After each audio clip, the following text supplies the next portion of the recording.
você está nos assistindo online aí, eu gostaria de saber que você está aí com a gente juntos. Então dá um joinha para a gente aí, a gente se alegrar com a tua presença, ok? Obrigado, pastor Cadu.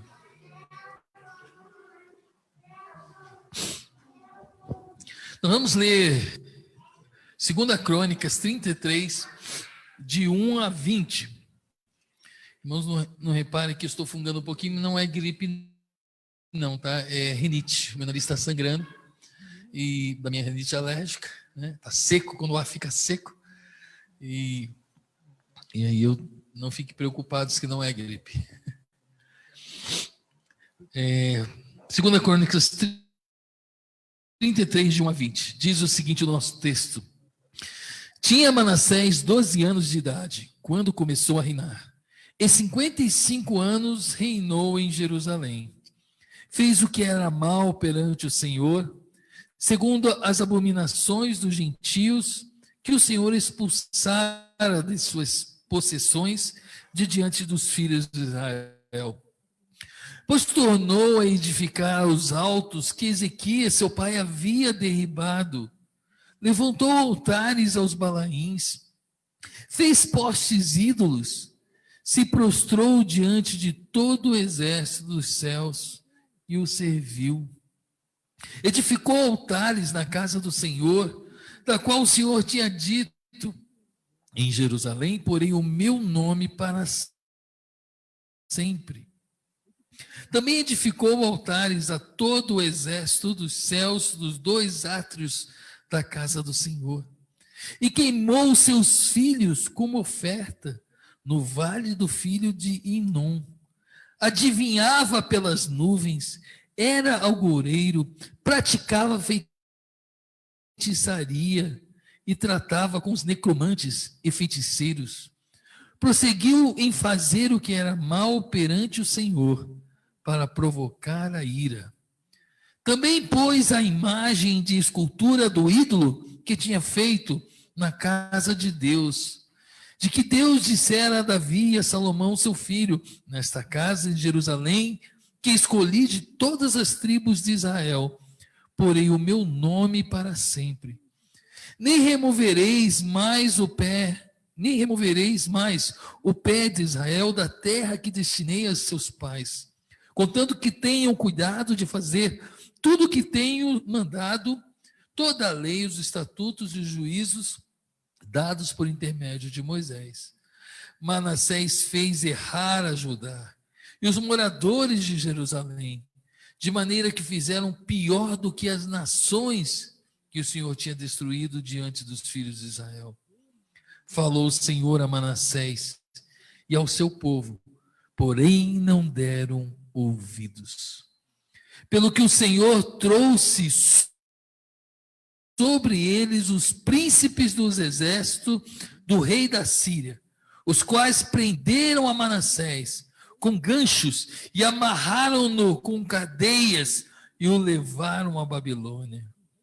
Ele, angustiado, suplicou deveras ao Senhor, seu Deus, e muito se humilhou perante o Deus de seus pais. Fez-lhe oração, e Deus se tornou favorável com ele. Atendeu-lhes a súplica e o fez voltar para Jerusalém. E ao seu reino, então, reconheceu Manassés que o Senhor era Deus.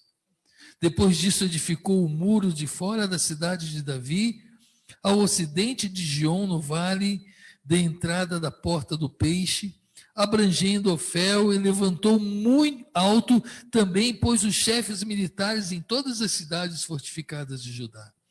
Tirou da casa do Senhor os seus deuses estranhos e o ídolo, como também todos os altares que edificara no monte da casa do Senhor em Jerusalém. E os lançou fora da cidade. Restaurou o altar do Senhor, sacrificou sobre ele ofertas pacíficas e de ações de graças.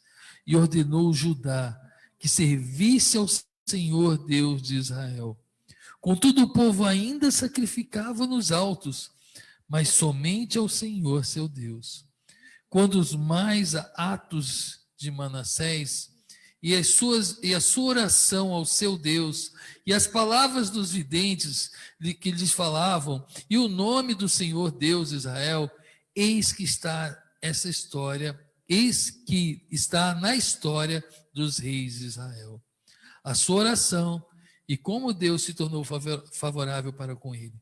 Todo o seu pecado, a sua transgressão e os lugares onde edificou altos e colocou postes ídolos e imagens de escultura, antes que se humilhasse, eis que tudo está na história, escrito por Rosai.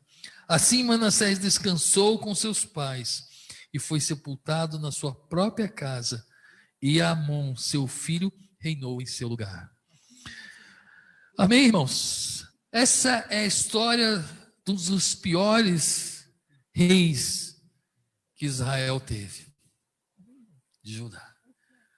Diz o texto que o capítulo 1 diz que Manassés, ele era mau perante o Senhor. Ele era mau. O seu coração era mau. Diferentemente do seu pai, o rei Ezequias, que era um homem bom perante o Senhor. Ele era mau. Irmãos, nessa noite nós vamos falar sobre a misericórdia de Deus.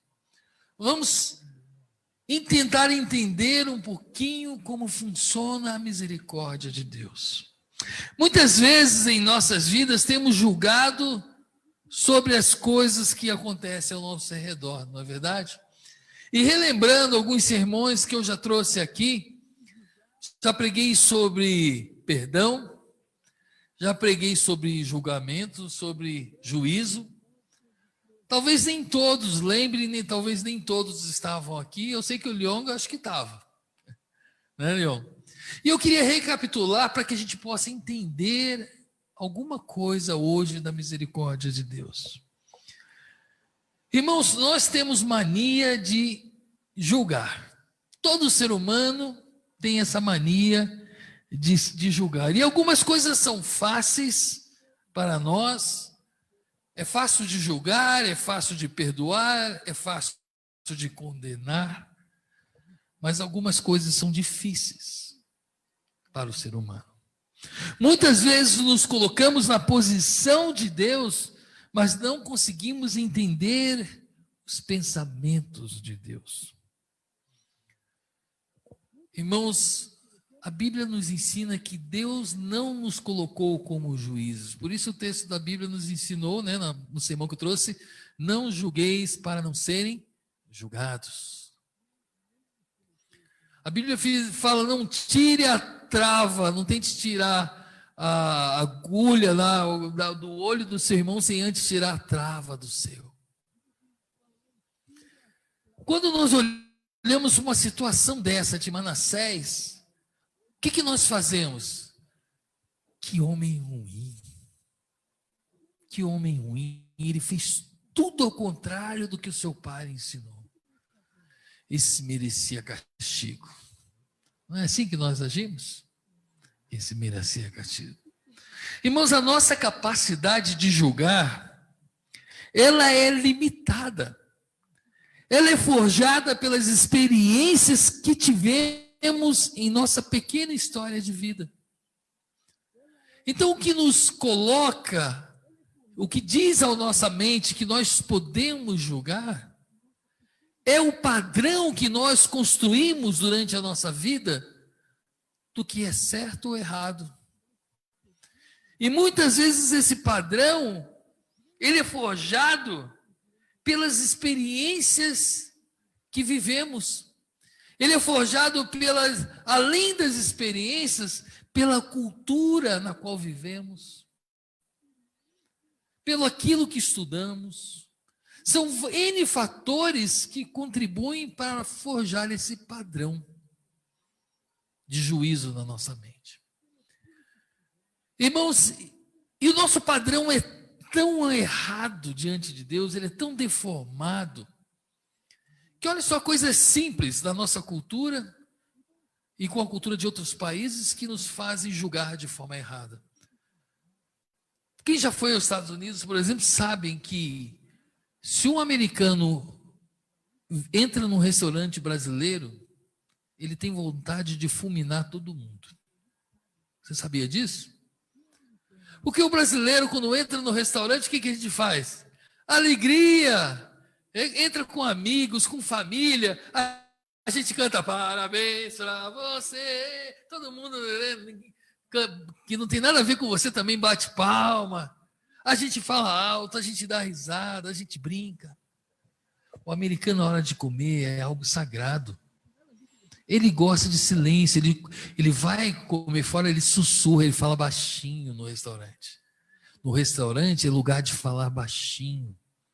Sussurrar não é lugar de bagunça. Eu tenho que respeitar o que o outro está ouvindo lá baixinho. A minha voz não pode atrapalhar a mesa do vizinho. Então, quando o brasileiro entra no restaurante dele, ele tem vontade de quê? O julgamento dele, o juízo é fulminar o brasileiro. Mas eu pergunto,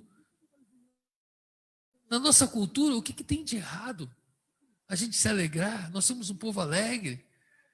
A gente fazer bagunça, isso faz parte da nossa cultura. Não é verdade? Está vendo como a nossa capacidade de julgar, ela é forjada por situações não só do que eu vivi, mas as influências culturais que são exercidas sobre a minha vida. E por isso elas não são apropriadas para que nós sejamos juízes. Nós não temos a capacidade de juízo, porque o nosso padrão é diferente do padrão de Deus. Então, nossa capacidade de julgar ela é limitada. As nossas influências negativas e positivas aos olhos do justo juiz, forjamos um padrão imperfeito que nos tira a capacidade de justiça e de entender, principalmente, a justiça de Deus. Nesse texto, irmãos, eu gostaria de levar os irmãos a entender algumas características da misericórdia de Deus.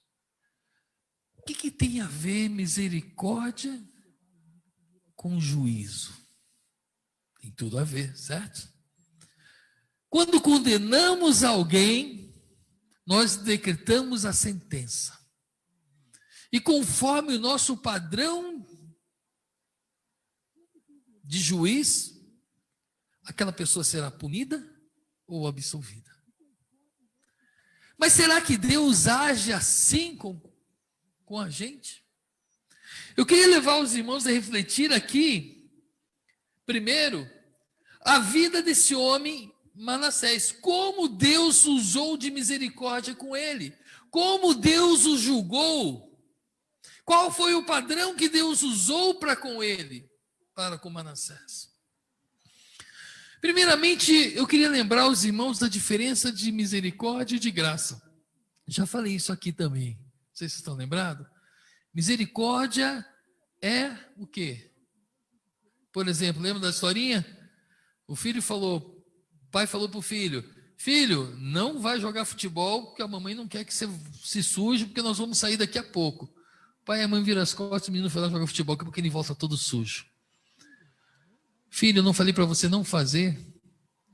E quando você desobedece, qual o castigo que você ganha? Ele baixou a cabeça, pois é, pai, eu vou ficar sem computador. Aí o pai olha para ele e fala assim, tá bom, filho, hoje eu vou te perdoar. Hoje você vai poder jogar no computador. Isso é misericórdia. Ele não merecia perdão, ele merecia o castigo. Mas a misericórdia daquele pai, o que? Absolveu ele. Retirou a punição, mesmo ele não merecendo. Isso é misericórdia. E aí o pai chama o filho e fala assim, filho, faz o seguinte, pega esse dinheirinho aqui, vai comprar um sorvete para você. Aí isso é graça. Ele merecia castigo, mas não foi castigado, misericórdia. Mas ainda assim o pai teve graça e presenteou com algo que ele não esperava e não merecia. Essa é a diferença de graça e misericórdia. Graça é quando eu recebo algo de Deus que eu não esperava, que eu não merecia. E misericórdia é quando eu sou absolvido da minha condenação por Deus. Então essa é a diferença de graça e misericórdia. E a palavra misericórdia no hebraico significa Raman e Raim. Raman e Raim. Ambos derivam da palavra Hamat, em hebraico. E essa palavra ramaico, a qual ela deriva, significa ternura, se refere-se à ternura, à benevolência, à piedade, à compaixão. Então, o padrão de Deus de misericórdia, ele vem do quê? Ela é embasada no quê? Na compaixão, na ternura, na benevolência. Benevolência é a capacidade de fazer o bem, né?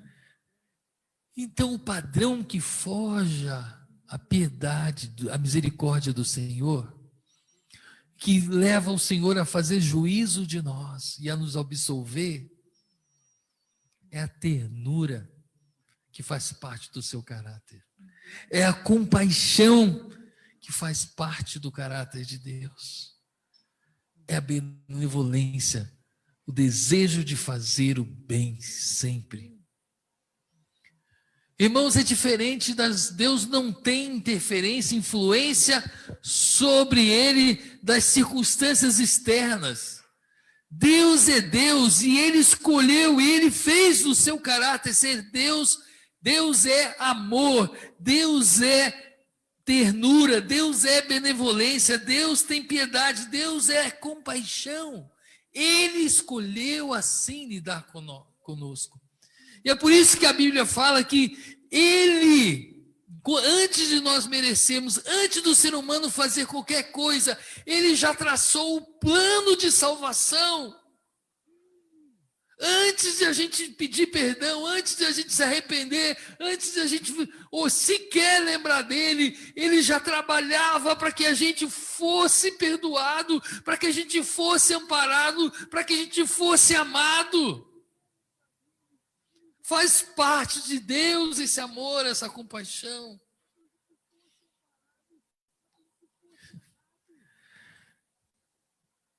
Quando estamos ou somos moldados na nossa vida, vivenciamos momentos de ternura e benevolência. Quando somos moldados por Deus nas nossas vidas, vivemos momentos de ternura do Senhor, de benevolência, de compaixão. E aí começamos a aprender o que é a misericórdia de Deus. Diferentemente de nós, irmãos, misericórdia faz parte do caráter de Deus. E o texto nos mostra que Manassés, diferentemente do seu pai Ezequias, foi um homem, um rei bom, temente a Deus, escolheu o caminho do mal. Ele escolheu o caminho do mal. As influências que ele teve do seu pai não o tornaram um homem bom. Não o tornaram um homem bom. Veja o verso 2 aqui.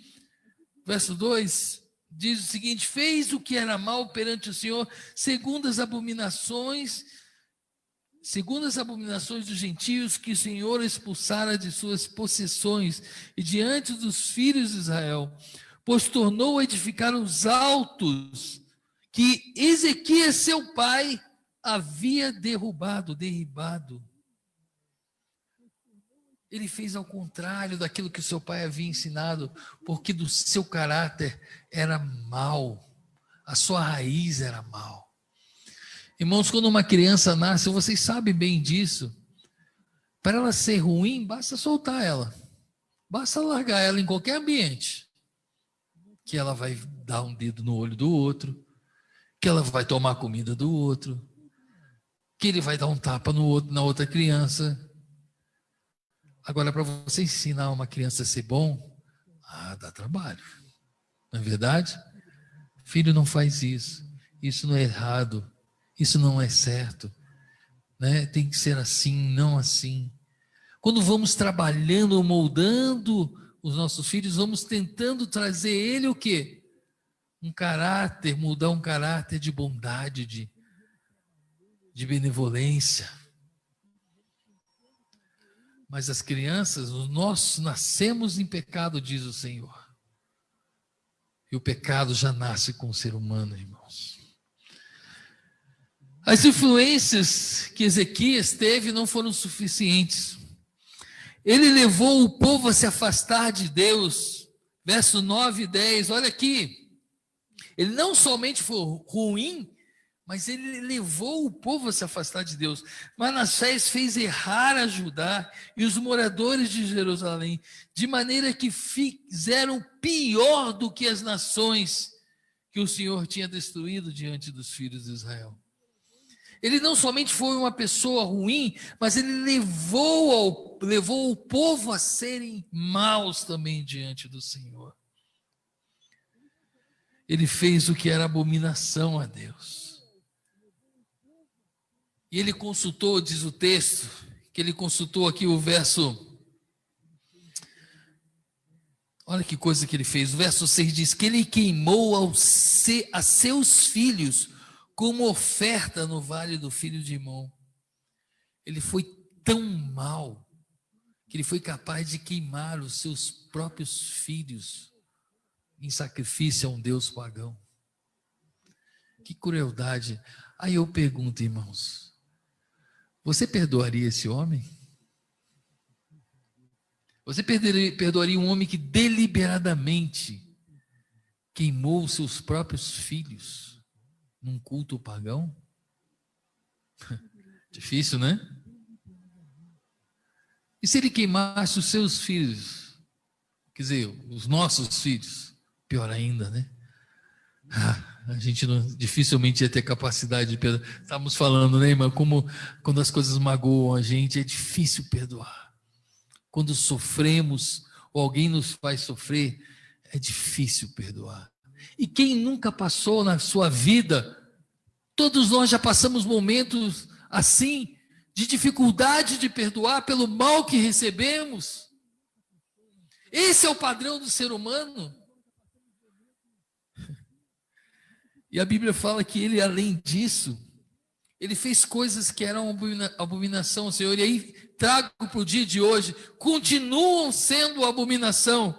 O que o texto diz? Ele era adivinhador, ele tinha mania de ver o futuro. Olha o verso 6, dizia assim: adivinhava pelas nuvens, era agoureiro, praticava feitiçaria, tratava com necromantes e feiticeiros. Ele praticava necromancia. Você sabe o que é necromancia? Ele falava com mortos, ele mexia com mortos. Não tem hoje aí pessoas que falam com os mortos, que mexem com os mortos? Isso é abominação ao Senhor, está na Bíblia. Para nós é difícil perdoar, mas para Deus nada é impossível, irmãos. Ele consultava os mortos. Tanta gente hoje, né? Vou ali na mãe lá jogar os búzios, vou ali jogar para ver o meu futuro, vou ler as cartas, vou fazer o meu mapa astral. A Bíblia é clara, isso é abominação ao Senhor. E foi isso que condenava Manassés. É isso que trazia a ele essa fama de rei mau. E muita gente hoje ainda brinca com isso, né? Irmãos, a dificuldade para nós de fazer juízo seria terrível para um homem como esse. Mas a Bíblia nos ensina que Deus foi misericordioso com ele. Eu queria perguntar para você, irmãos, você tem alguém na sua vida ainda que você precisa ser misericordioso? Tem alguém na sua vida pior do que Manassés? Que fez algo pior do que Manassés fez? De matar os seus próprios filhos? Você seria capaz de exercer misericórdia com essa pessoa? Se Deus agisse conosco, da maneira como nós queremos agir com as pessoas que nos fazem mal, todos nós estaríamos perdidos. Todos nós estaríamos perdidos. Irmãos, por isso a misericórdia do Senhor não é como a misericórdia de homens. 2 Samuel 2:24, a misericórdia de Deus não é como a misericórdia de homens. Olha o que diz o texto, 2 Samuel 24:14. Davi respondeu: é grande a minha angústia, prefiro cair nas mãos do Senhor, pois é grande a sua misericórdia ao cair na mão dos homens. Aquilo que nós condenamos, Deus é capaz de perdoar. E Ele trata assim conosco também. Ele trata assim com você também. A misericórdia do Senhor, diz o texto também, ela é inesgotável. Jeremias 33, 22 e 23, diz assim: graças ao grande amor do Senhor, e que não somos consumidos, pois as suas misericórdias são inesgotáveis, não tem fim, renovam-se a cada manhã. Grande é a sua fidelidade. Irmãos, a nossa misericórdia, ela não é inesgotável, não é verdade? Pisou na bola comigo, eu até perdoo. Perdoa a segunda, eu já vou ter dificuldade, mas ainda perdoar na terceira vez não vem, não. Não é assim que a gente age? Não, 3, 4 vezes, aí não tem mais jeito. Imagina se o Senhor fizesse o mesmo conosco, toda vez que nós pecamos contra Ele. As misericórdias do Senhor são inesgotáveis. E a Bíblia diz que se renovam a cada dia, a cada manhã, sobre as nossas vidas. Você seria capaz de perdoar esse homem, né, que matou seus próprios filhos? A gente não seria, irmãos. A gente não seria. Mas do Senhor, ela é inesgotável, a misericórdia. Por isso que Jesus disse a Pedro, né, perdoa 70 vezes 7. É um número da perfeição, é infinito. Deus tem essa capacidade. Deus tem essa capacidade. Terceira característica da misericórdia do Senhor é que ela encontra aqueles que confessam os seus pecados e se arrependem. Uma outra característica do Senhor, além de ela ser inesgotável, além de ela ser diferente da nossa misericórdia, ela encontra aqueles que confessam os seus pecados e se arrependem. Nós temos grande dificuldade de perdoar até aquelas pessoas que se arrependem. Geralmente, quando alguém pede desculpa, você tende a dizer assim, se você ainda estiver muito ferido, você fala assim, é falso, está falando da boca para fora.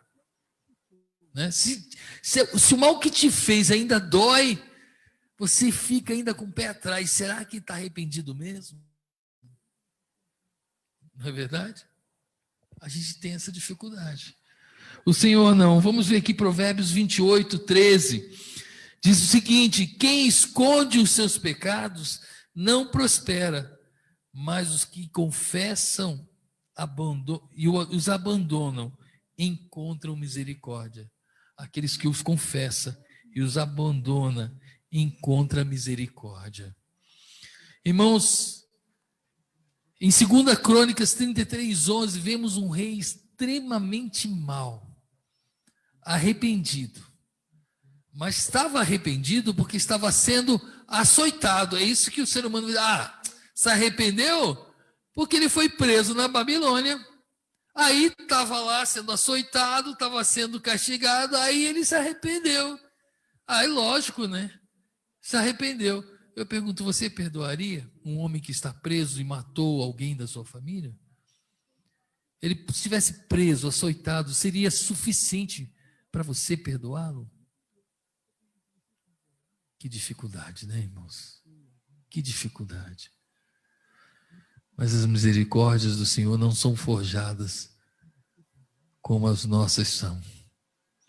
E a Bíblia diz que Ele está sempre pronto, por pior que for o seu pecado. Por pior que for o seu pecado. Olha o que diz aqui o texto de 2 Crônicas 33, 11 a 13. Pelo que o Senhor trouxe sobre eles os príncipes do exército da rei da Síria, os quais prenderam a Manassés com ganchos, amarraram-no com cadeias e o levaram à Babilônia. Ele, angustiado, suplicou devera ao Senhor seu Deus. Muito se humilhou perante o Deus de seus pais. Fez-lhe oração e Deus tornou favorável para com ele.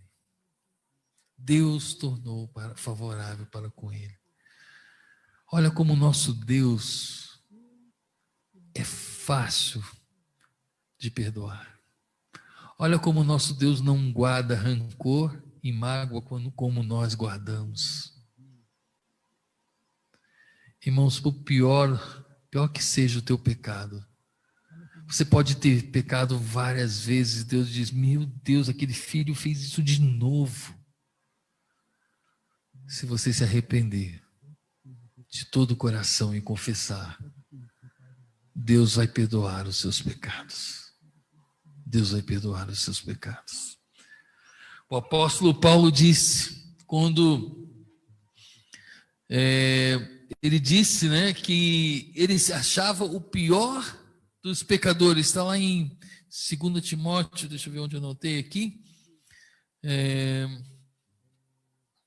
Ele diz em 1 Timóteo 1,15 que ele era o pior dos pecadores. Ele se achava o pior dos pecadores. Sabe por que Paulo fala isso em 1 Timóteo? Ele não estava se referindo do Paulo convertido. Ele estava falando do Paulo que foi assassino de cristãos. Aquele Paulo que levou muitas pessoas inocentes à morte. Ele diz, eu sou o pior dos pecadores, mas eu alcancei misericórdia de Deus. Essa misericórdia só poderia vir de Deus, irmãos. Imagina um homem que sai matando um monte de gente inocente. Nós íamos condenar ele à cadeira elétrica, ao enforcamento, ao seja o que for. Essa é a nosso tipo de misericórdia do ser humano. Mas graças à misericórdia de Deus, Paulo se tornou o grande apóstolo Paulo.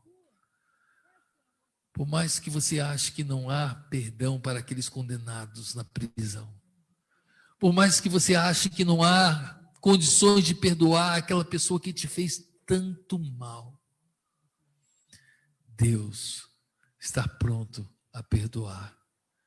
E Deus está pronto a restaurar a vida desses homens e dessas mulheres.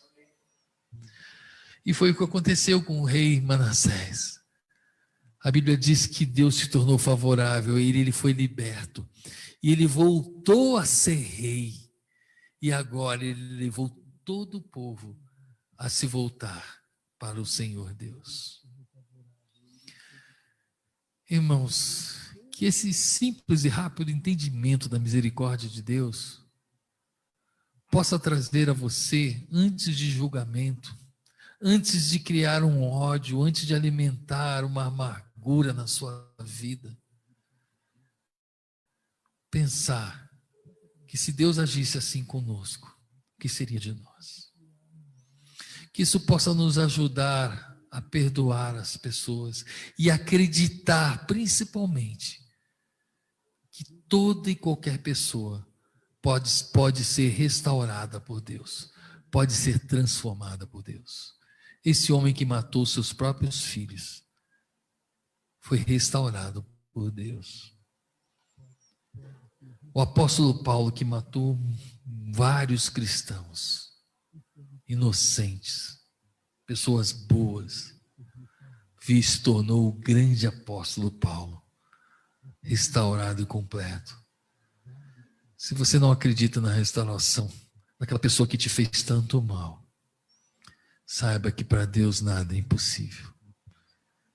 Saiba e aprenda com Deus que o caráter de Deus faz parte do caráter de Deus, ser misericordioso. E graças a isso, nós somos perdoados. Amém? Que Deus nos abençoe, queridos.